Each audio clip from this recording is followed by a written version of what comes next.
Surendranagar medical કોલેજમાં દર્દીના સગાઈ સરકારી યોજનાનો કડવો અનુભવ થતા વિડીયો વાયરલ કર્યો। સુરેન્દ્રનગર મેડિકલ કોલેજમાં દર્દીના સગાઈ સરકારી યોજનાનો કડવો અનુભવ થતા વિડીયો વાયરલ કર્યો છે। અકસ્માત બાદ દર્દીને મેડિકલ કોલેજમાં સારવાર માટે લઈ જવામાં આવ્યા।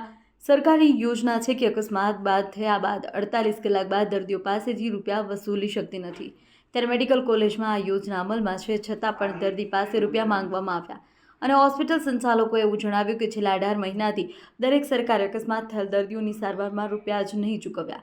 કડવો અનુભવ થતાં દર્દીના સગાએ સોશિયલ મીડિયા પર વિડીયો વાયરલ કર્યો છે।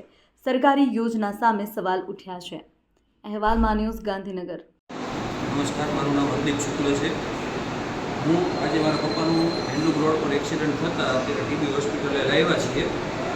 મારા ધ્યાનમાં છે તે પ્રમાણે આરટી 48નો ગુજરાત સરકારનો કાયદો છે કે 48 કલાક સુધી અકસ્માતની કોઈ પણ હોસ્પિટલ પ્રાઇવેટ હોય ને નજીકમાં, અહીંયા તમે જાઓ તો એ સરકાર એવા દાવા કરે છે કે એનો 48 કલાક સુધીનો કોઈ પણ ખર્ચ હોસ્પિટલ તમારી પાસેથી દર્દી પાસેથી લઈ શકતી નથી। એટલે મેં રજૂઆત કરી સાહેબને અહીંયા કે ભાઈ 48 કલાક સુધીનો, તેમને કીધું અમને 1.5 વર્ષથી સરકારે પેમેન્ટ નથી આપ્યું, એટલે અમે અહીંયા કાયદો અમલમાં રાખતા નથી ટીબીની અંદર।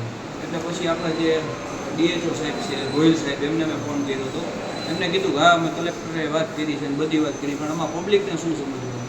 આ સરકાર જે આ કાયદો છે એ બંધ કરે કે ભાઈ આવી રીતની કોઈ સહાયતા અમે આપતા નથી, અને જો ખરેખર હોય તો હોસ્પિટલના કે એના બિલ ચૂકવીને પબ્લિકને જે મુશ્કેલી પડે છે, ખોટા વાયદાની બધું દેખાય છે, એ બંધ કરો, અને કાં તો ખરેખર જરૂરિયાત લોકોને જે આ ફાયદો મળે એવું શરૂ કરો, એ અમે નમ્ર વિનંતી છે। નમસ્કાર।